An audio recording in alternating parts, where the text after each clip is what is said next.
हरियाणा की पंचायत में हम आपके मुद्दे और सरोकार को बेबाकी के साथ रखेंगे, आपकी समस्याओं से सियासतदानों को रूबरू करवाएंगे और आपकी हर एक समस्या का समाधान भी निकालेंगे। तो आइए शुरुआत करते हैं हरियाणा की पंचायत की।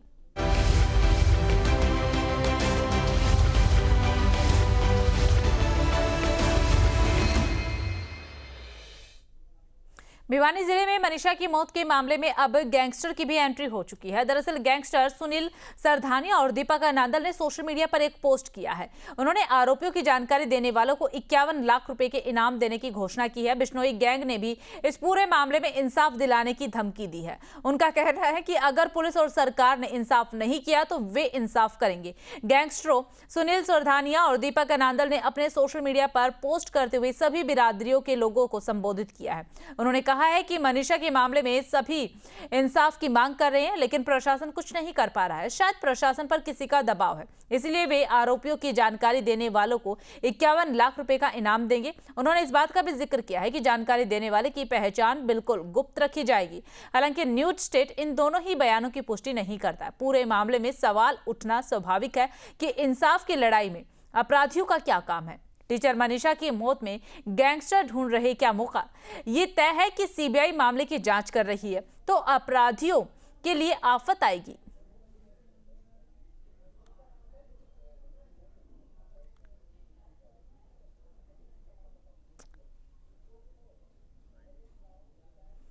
तो मनीषा मामले को लेकर के अब अपराधियों की एंट्री हो चुकी है। गैंगस्टर लगातार सोशल मीडिया पर पोस्ट कर रहे हैं। पहले बिश्नोई गैंग की तरफ से पोस्ट किया गया, मनीषा के लिए इंसाफ की मांग की गई।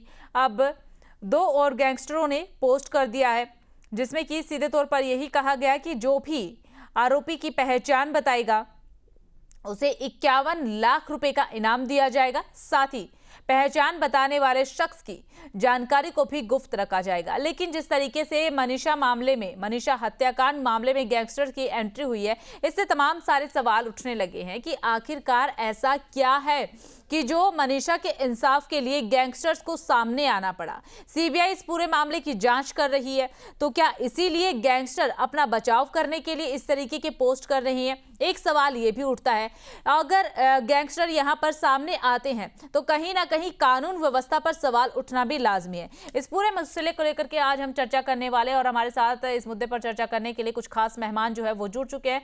सबसे पहले उनका परिचय मैं आपको दे देती हूँ। हमारे साथ बीजेपी के प्रवक्ता जुड़े हुए हैं राजवीर रोहिला, इसी के साथ हमारे साथ कांग्रेस के प्रवक्ता भी जुड़े हुए हैं ललित अरोड़ा, और साथ ही हमारे साथ रिटायर्ड पुलिस अधिकारी भी जुड़े हुए हैं जिनका नाम है एलएन राय, रिटायर्ड पुलिस ऑफिसर हमारे साथ जुड़े। आप सभी तीनों खास मेहमानों का सबसे पहले मैं स्वागत करती हूँ। स्वागत के साथ ही चर्चा एलएन जी आपके साथ करेंगे।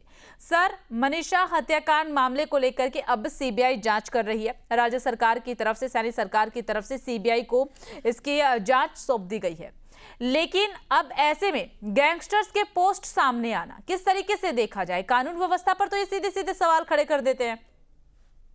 जी जी, नमस्कार आपके सभी व्यूअर्स को। लेकिन ये जो गैंगस्टर की एंट्री तो मैं पहली दफा देख रहा हूँ कि किसी केस की इन्वेस्टिगेशन में जो भी सीबीआई के द्वारा इन्वेस्टिगेट किया जा रहा है। अपनी क्राइम की हिस्ट्री में मैं जितने सर्विस में रहा हूँ पहली दफा देख रहा हूँ कि गैंगस्टर्स ने भी इसमें एंट्री कर ली है और उन्होंने इनाम का घोषणा कर दी है। देखिए, इनाम की घोषणा सरकार करती है, अपने सीबीआई करती है, जिसमें लगता है कि कोई आदमी वांटेड है और नहीं पकड़ा जा रहा है, उसके लिए इनाम की घोषणा की जाती है। यहाँ पर सीबीआई इन्वेस्टिगेशन जो कर रही है तो उसमें सब सारी इन्वेस्टिगेशन तथ्यों के आधार पर होगी, साक्ष्यों के आधार पर होगी, एविडेंस जो है इस केस में वो उसके हिसाब से होगी।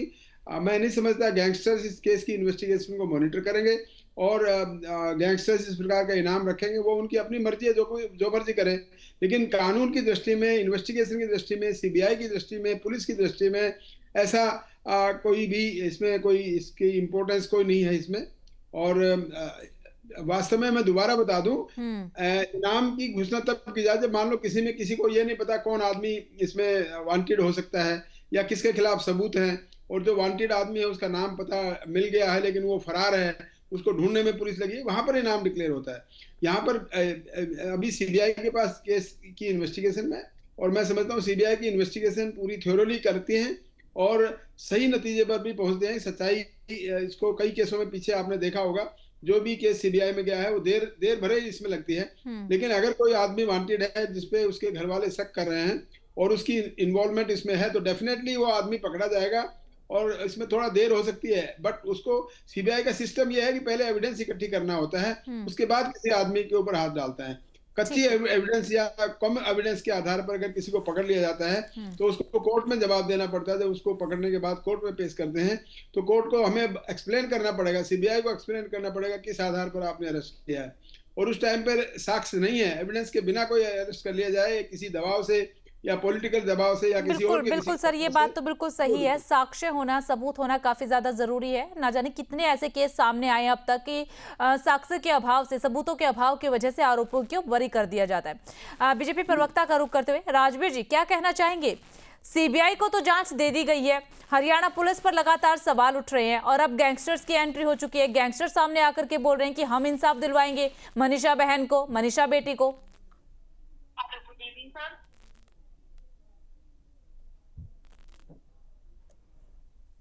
राजवीर जी आवाज मिल पा रही है?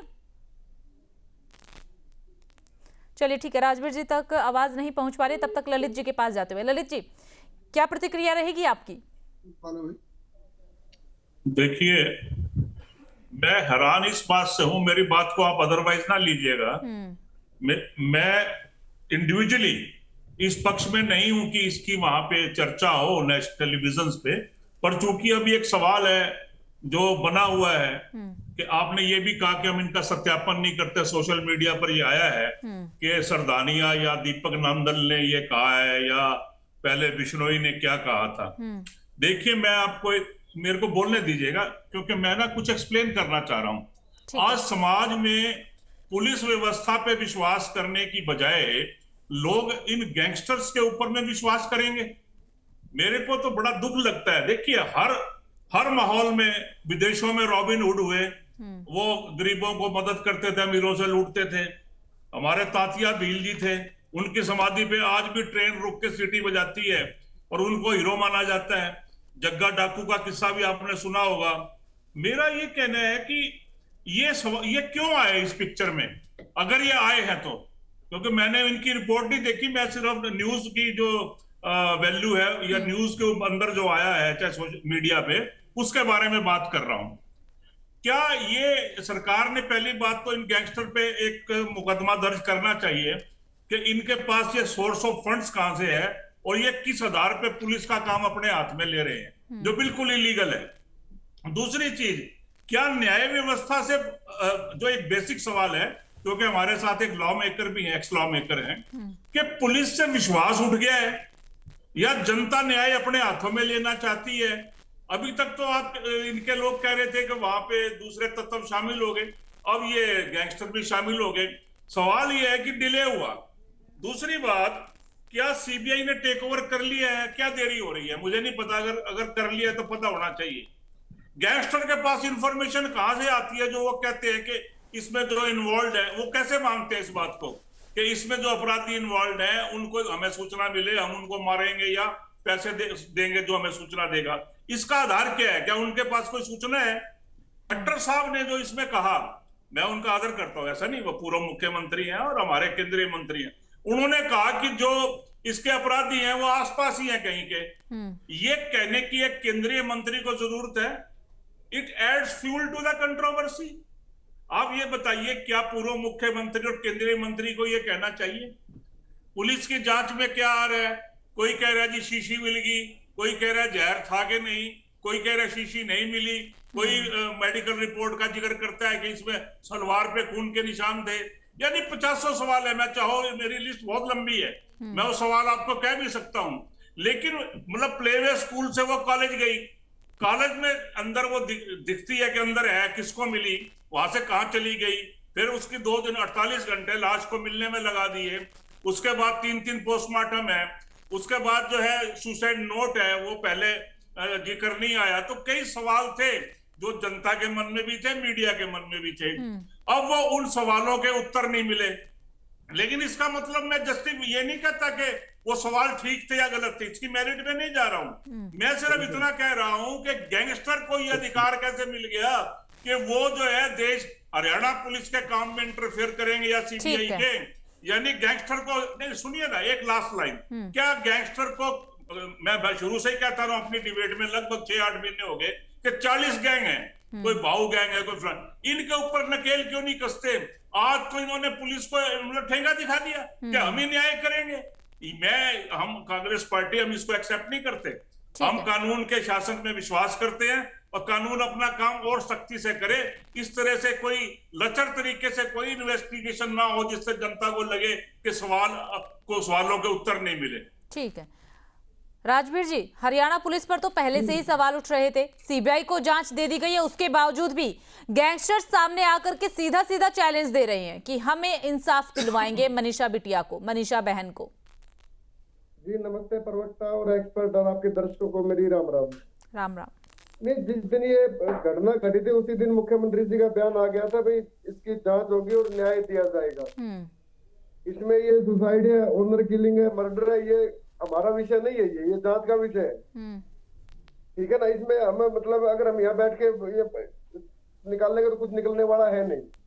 और असली बात यह है कि जनता क्या चाहती थी, जनता ने आवाज उठाई भाई सीबीआई जांच होनी चाहिए, एम्स में उसका पोस्टमार्टम होना चाहिए। तो जनता और परिवार की जो बात को रखने के लिए मुख्यमंत्री जी ने रात को 1 बजे ट्वीट किया और जांच को सीबीआई को सौंप दिया और जो पोस्टमार्टम है वो एम्स में होगा। और वो चीजें फिर आई है कि एम्स में पोस्टमार्टम हो चुका है, रिपोर्ट आ जाएंगी, तो जो टाइम पीरियड होता है उसके हिसाब से रिपोर्ट आती है। तो जांच की जो देने की प्रक्रिया वो चली हुई है। तो भारतीय जनता पार्टी की जो सरकार नायब सैनी जी के नेतृत्व में चल रही है वो न्याय के लिए प्रतिबद्ध है। उसमें चाहे वो गांव का है चाहे कोई बड़ा है, कोई इसमें राजवीर जी, न्याय के लिए प्रतिबद्ध है, जांच चल रही है, फिर भी क्यों गैंगस्टर्स सामने आ रहे हैं? सीधा सीधा चैलेंज ही तो दे रहे हैं ना गैंगस्टर हरियाणा पुलिस को, सीबीआई को कि हम इंसाफ दिलाएंगे, आप नहीं दिलवा पा रहे हैं। अच्छा एक चीज और, ये बात भी कही गई है कि प्रशासन किसी के दबाव की वजह से जांच निष्पक्षता से नहीं कर रहा है।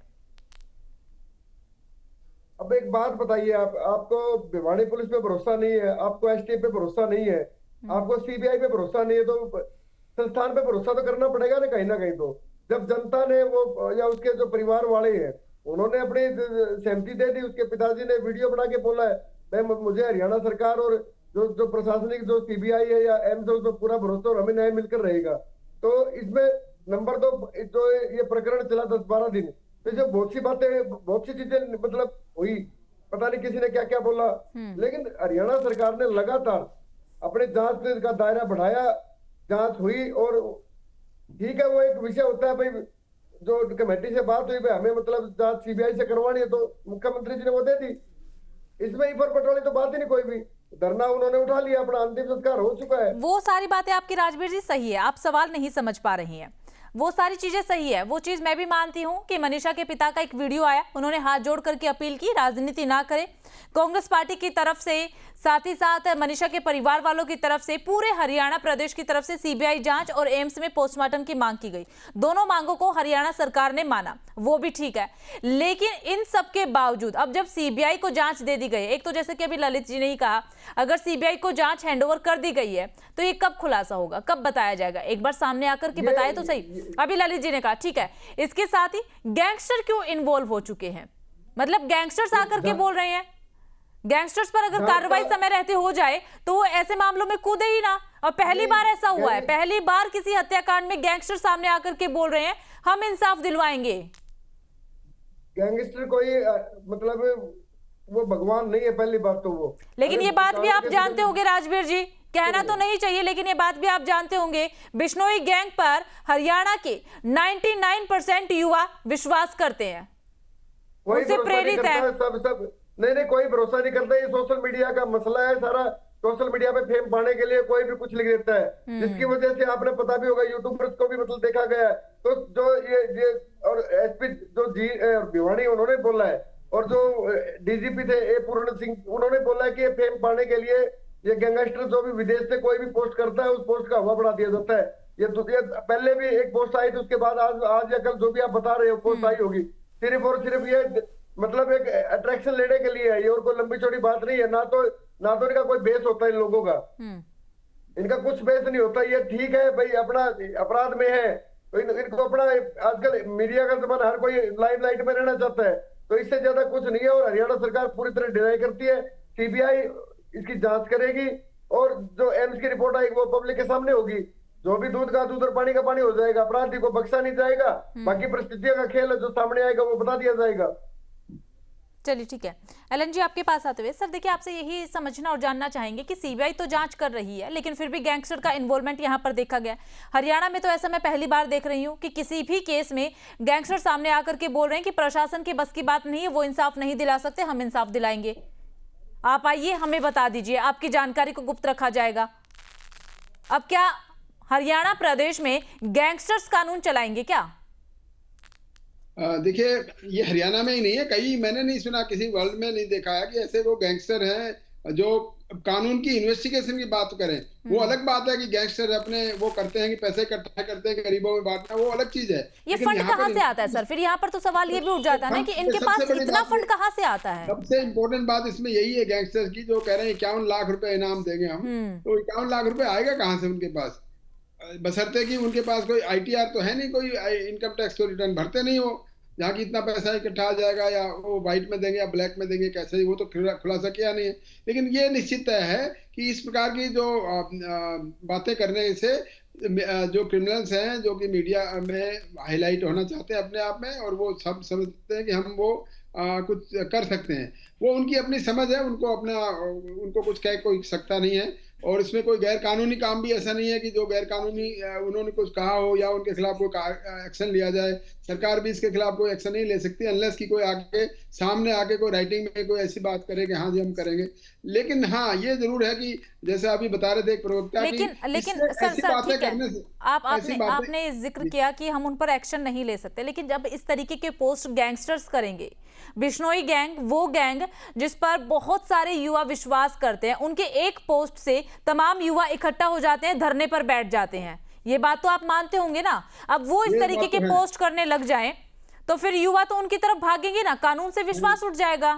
यही तो मैं आगे कह रहा था आपको, लेकिन इन बातों से वही मैं बताना चाह रहा था कि आगे ऐसी बातें करने से पुलिस पे, कानून पे और व्यवस्था पर ये सवालिया निशान होता है। तो ये बात अच्छी नहीं है। और मैंने ये बिल्कुल नहीं कहा कि, ऐसा नहीं कहा कि बिल्कुल भी एक्शन नहीं ले सकते। जाकर सामने आए और या कोई रिटर्न में कोई चीज हो, प्रूफ हो कोई ऐसी बात, तो डेफिनेटली ऐसा कोई है कि गलत अफवाह फैलाने पर भी कोई एक्शन लिया जा सकता है। तो लेकिन ये सच्चाई तो पता लगे ना कि किसने इसमें किया, किसके खिलाफ कार्रवाई करेंगे।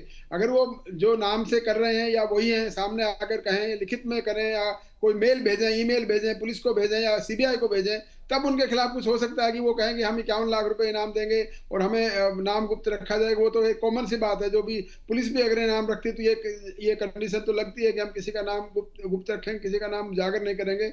लेकिन यहाँ पर ये बड़े अचंभे की बात है कि कोई गैंगस्टर आकर अगर ऐसी बात करते हैं, या तो वो बताएं ना कि इस केस में ये एविडेंस है, ये सबूत है उसके खिलाफ, वो CBI को डायरेक्ट बताएं। इसमें इनाम रख के और उनको वो करने की क्या जरूरत है? उनके पास अगर कोई सूचना आई है कहीं से, या उनके पास कोई ज्यादा जानकारी है जो कि इन्वेस्टिगेटिंग ऑफिसर के पास नहीं है या CBI के पास नहीं है, तो खुल के आए, सामने आके बताएं, तो वो मदद करें ना पुलिस की। ऐसे इनाम रख के बताने की तो मैं नहीं समझता हूँ कोई इसमें बात है। ये सब बातें फिजूल की बातें।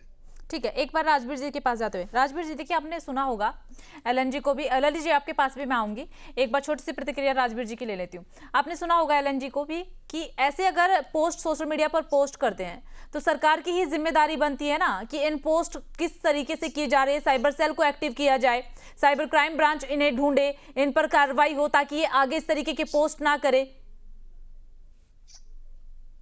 ये जो आप बता रहे हैं, लगातार कार्रवाई चल रही है। तो सोशल मीडिया पे भड़काऊ पोस्ट करते हैं, उनके खिलाफ पर्चे भी दर्ज हुए, लोग पकड़े भी गए। आप ये बात मानिए, अगर ये इंडिया में होके पोस्ट की है लोगों ने, तो जो IP एड्रेस है उससे उनकी लोकेशन का पता चल जाता है। तो हरियाणा सरकार ने जो अभी इस प्रकरण में भी जो जिन्होंने अनर्गल बयानबाजियां की हैं, या जिन्होंने अपने TRP व्यूज के लिए या फॉलोअर्स के लिए जिन्होंने ये जो कृत्य करने का काम किया, जो जनता को भटकाने के लिए या भ्रमित करने के लिए अनाप शनाप जो वीडियो डाले हैं, तो सब पे कार्रवाई हो रही है, क्योंकि देश संविधान कानून से चलता है। ये किसी की बपोती नहीं है, मतलब कोई भी कुछ बोल देगा और मतलब वो चीजें इग्नोर हो जाएंगी। जो कानून के दायरे में जो चीजें आएंगी उन पर संज्ञान लिया जाएगा, और संज्ञान लिया जा रहा है। अनुसंधान करने के बाद जो कार्रवाई बढ़ती है वो कार्रवाई भी की जा रही है। चलिए ठीक है, ललित जी के पास जाते हुए, ललित जी, जो कानून के दायरे में आएगा उनके खिलाफ तो कार्रवाई की जाएगी, सुना होगा आपने राजवीर जी को। नहीं, राजवीर जी को भी सुना, अपने दूसरे सम्मानित साथी उनको भी सुना। इस देश में पुलिस के कामकाज को संदेह से देखा जाने लगा है। ये ऐसा आप आम आदमी से बात करें ऐसा लगने लगा है। नंबर एक, क्या PIL नहीं लगती रही न्यूज बेसिस पे सुप्रीम कोर्ट में? अभी हमारे साहब कह रहे थे कि ये कोई सूचना लिखित में देगा तब मुकदमा दर्ज होगा। ऐसा नहीं है। मेरा व्यू ये है कि इस मामले में मामला दर्ज करना चाहिए या पुलिस को अपना दायरा विस्तृत करना चाहिए, चाहे अलग मामला दर्ज करें। कि आज गैंगस्टर की ये हिम्मत हो गई। मैं आपको बताऊं, मेरे को जरा 30 सेकंड दे दीजिए। ठीक है। मेरे कुछ मित्र मुझे बात करते ही हैं, जैसे ज्वलंत समस्याएं जब आती हैं, उनका ये कहना था कि मामले की गति और निपटान प्रक्रिया स्लो है, सुस्त है। तो मैंने कहा इससे क्या होता है, पुलिस का अपना तरीका है काम करने का। तो वो विवरण कम मिल रहे हैं या देर में मिल रहे हैं, या इसमें कोई अन्य मतलब थर्ड पार्टी या नॉन स्टेट एक्टर्स भी हैं। अच्छा, अब ये कुप्रबंधक है या छुपाने की कार्रवाई है, आम जनता क्यों ऐसा कहती है? ये भी तो एक विचारणीय विषय है। पीड़ित परिवार तो पारदर्शिता ही चाहता था ना, इसके अलावा तो कोई उन्होंने डिमांड नहीं की। लेकिन न्याय के लिए संघर्ष अगर हो रहा है तो उसमें तो लोग जानना चाहेंगे ना कि ये हो क्या रहा है। दूसरी बात कि कानून विशेषज्ञ इस बात पर जोर देते हैं कि ये एक व्यक्ति से जुड़ा हुआ नहीं है, बल्कि व्यापक न्याय व्यवस्था से जुड़ा। आपको आवाज आ रही है? जी, आवाज आ रही है। हेलो, हाँ जी ललित जी, आवाज आ रही है। मेरा ये कहना है कि जब तथ्य छुपे हुए प्रतीत होते हैं पब्लिक को या छेड़छाड़ किए हुए प्रस्तुत होते हैं, उसको उसका निवारण भी तो सरकार या पुलिस ने या लॉ एनफोर्समेंट एजेंसीज ने करना है ना। तो ये जो निगरानी है या जो ये स्वतंत्र जांच है, ये मेरे ख्याल में तो जो मुझे सूचना CBI ने भी शुरू नहीं की है, तो ये डिले हो सकता है एडमिनिस्ट्रेटिव कारणों से हो। चलिए ठीक है। लेकिन जो ये एक लाइन लास्ट में कि क्या ये रहस्य और संदेह के घेरे में क्यों आ गई चीजें? जो गैंगस्टर एंटर हुए, गैंगस्टरों के खिलाफ सख्त कार्रवाई की हम मांग भी करते हैं, और इस तरह से सोशल मीडिया पर भ्रम फैलाने की कोशिश ना करें। यही एक सबसे बड़ा सवाल बना हुआ है कि मनीषा हत्याकांड में गैंगस्टर्स की एंट्री कहां से हो गई है। ऐसा पहली बार हुआ है। चलिए, समय इतनी ही इजाजत देता है। आप तीनों खास मेहमानों का बहुत बहुत शुक्रिया हमारे साथ जुड़ने के लिए, बातचीत करने के लिए। तो मनीषा हत्याकांड को लेकर के लगातार सवाल उठ रहे हैं और अब इस पूरे मामले में गैंगस्टर्स की एंट्री हो गई है, जिसने और भी ज्यादा सियासत को तेज कर दिया।